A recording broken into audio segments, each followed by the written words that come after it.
Continuação da leitura do livro Viva a Vida com Leveza e Alegria. Autora Paula Gasparini. Áudio 14. Continuação do conceito 5. Um espírito tem você, você não tem um espírito. Página 75. O objetivo do espírito é aprender a amar universalmente.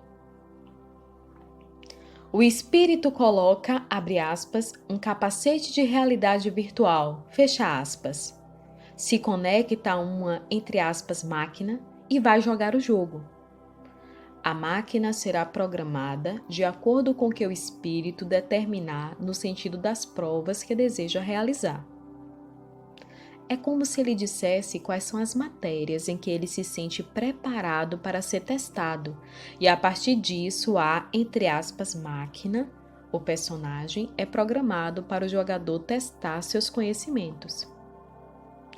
É óbvio que enquanto o espírito estiver jogando, ele não oscila entre a ideia de ser espírito ou ser, entre aspas, máquina. Ele será 100% aquela máquina enquanto estiver jogando. Senão, não faria sentido criar a prova. Seria como fazer uma prova com consulta. A máquina programada vai sorrir, vai chorar, vai andar, vai dormir. Tudo minuciosamente programado, de acordo com as provas que o espírito quis experimentar. E ele vai ter a chance de se identificar com os sentimentos do personagem ou não.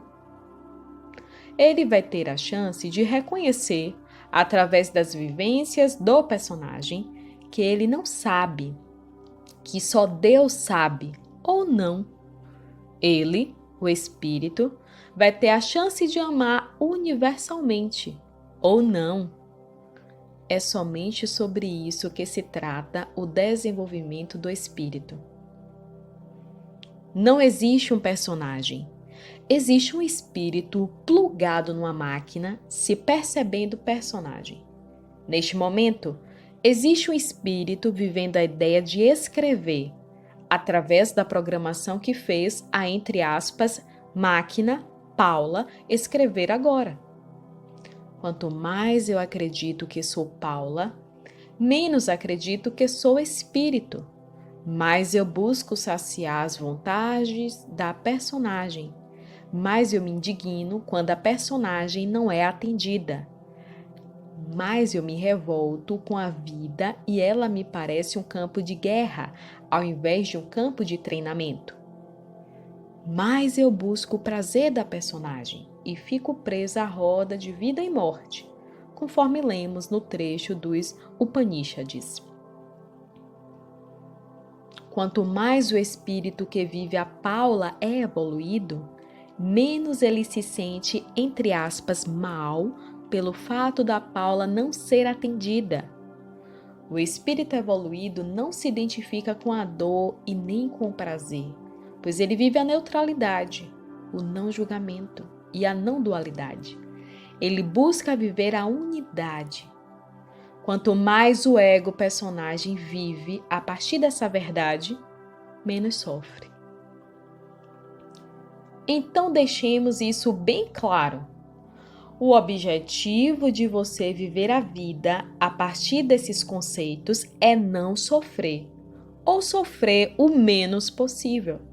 Vou explicando por que isso faz tanto sentido. Vamos falar mais de Cristo. O que aconteceu com nosso mestre? Ele teve medo e desejou que a cruz fosse passada dele, se possível. Pediu que o cálice fosse passado, ou seja, ele estava prestes a tomar um cálice amargo e pediu socorro. Quem pediu socorro? A máquina. O personagem, Jesus, pediu socorro. E o espírito que estava conectado àquela história que Jesus vivia, o que sentia? Não sabemos. Deduzimos que era extremamente evoluído. Por isso acreditamos que não se identificava com a dor de Jesus, mas isso só Deus sabe. O personagem Jesus escolheu acreditar que ele não era Jesus, e sim algo mais que isso. Ele escolheu acreditar que aquela cruz, por mais dolorida que parecesse, cooperaria para o seu bem, era necessária. Jesus acreditava que tudo era amor, sendo um ser humano como eu e você. Ele acreditava que Deus era a cruz e se harmonizou com tudo aquilo. Ele viu Deus nos operários que o flagelavam e se harmonizou com eles. Ele se harmonizou com tudo, depois de tentar mudar o cenário. Ele não se rendia ao que sua mente lhe falava. Ele enfrentava sua mente todos os dias. Quem era o demônio que afrontava Jesus? A sua própria mente. Seu corpo, suas percepções, suas emoções. Esses são os demônios que temos de enfrentar. Não cair na ilusão de Maia. E isso fazia com que ele transitasse pela vida com leveza e alegria. Agora eu te pergunto, se Jesus estivesse esperneado, será que tirariam dele a cruz? Não. Isso fazia parte da programação daquele personagem. O ponto é que Jesus morreu entendendo que tudo aquilo o elevaria, seria para o seu bem. Morreu sem ódio, sem culpa, sem indignação. Morreu com amor e completamente rendido diante do que tinha que lhe acontecer. Ele morreu acreditando que cumpriu sua missão com sucesso e que tudo foi perfeito como foi. O que isso nos mostra? Que podemos tentar passar nossos cálices amargos. Podemos tentar mudar o que nos aflige. Podemos ressuscitar alguns mortos e multiplicar alguns peixes. Porém, não poderemos nos soltar da cruz que precisaremos carregar. Portanto, o dia que a multiplicação de peixes não rolar, o dia que você não conseguir descer da cruz, viva com a consciência de que tudo coopera para o seu bem. Viva a partir do amor tudo aquilo que você não consegue mudar nesse momento. Lembre-se, você jamais saberá de qual cruz conseguirá se livrar. Não haja como uma criança birrenta que ao ler isso diz: já que tudo está predeterminado, não vou levantar da cama nunca mais. Como se fosse possível você fazer o que não está em sua programação. Doce ilusão do ego. Veja o exemplo de Jesus. Alguém lhe diz que seu amigo Lázaro morreu. Jesus podia pensar: morreu porque tinha que morrer. Vou pescar.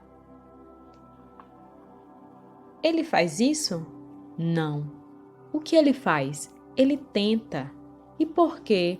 Porque ele reconhece que só Deus sabe qual é a nossa programação. Portanto, devemos tentar, devemos plantar o tempo todo, todos os dias, sem parar, pois não sabemos o que poderá acontecer e o que não acontecerá. Jesus não sabia se Lázaro ia ressuscitar, mas ele faz a parte dele e dá certo. Antes da cruz, ele faz a parte dele, mas ao perceber que não conseguirá se livrar dessa, ele se rende amorosamente e não pensando, eu me rendo a essa merda de situação. Não! Ele se rende porque ele sente que está sentado no colo amoroso da consciência e que essa só está permitindo que ocorra o que foi programado pelo desejo do espírito que vive aquele personagem e que é para evolução, não é castigo, não é sacanagem, é por amor. Não existe cruz, nem mãos, nem pés, nem cabeça para se pôr coroa. Isso faz parte da ilusão vivida pelo espírito identificado com a ideia de ser aquele personagem. É apenas um sonho. Quanto mais você resiste ao que está acontecendo com você, mais você sofre. Quanto mais você foca em tentar mudar a situação, sem exigir que ela mude, mais você caminha fortalecido pela vida com leveza e alegria. Esse é o verdadeiro conceito de soltar. Só solta quem se sente sentado no colo amoroso da vida. E quanto mais você se harmoniza com tudo e todos, mais você vive a vida com leveza e alegria. Imagine sua mãe com a faca na mão. Muda algo se sentar no colo carinhoso de mamãe somente porque ela está com a faca na mão? Não. E por quê? Porque você sabe que a mamãe te ama e que jamais te machucaria. Quando você se senta no colo da consciência maior, não importa o que ela diga que tem para você, você confia que não será para te machucar, ainda que machuque o personagem, porque o personagem é a ilusão do espírito. Deus jamais machucaria a si mesmo. Há uma ilusão de ser machucado, mas não há nada sendo machucado. Escolha acreditar que Deus jamais te machucaria.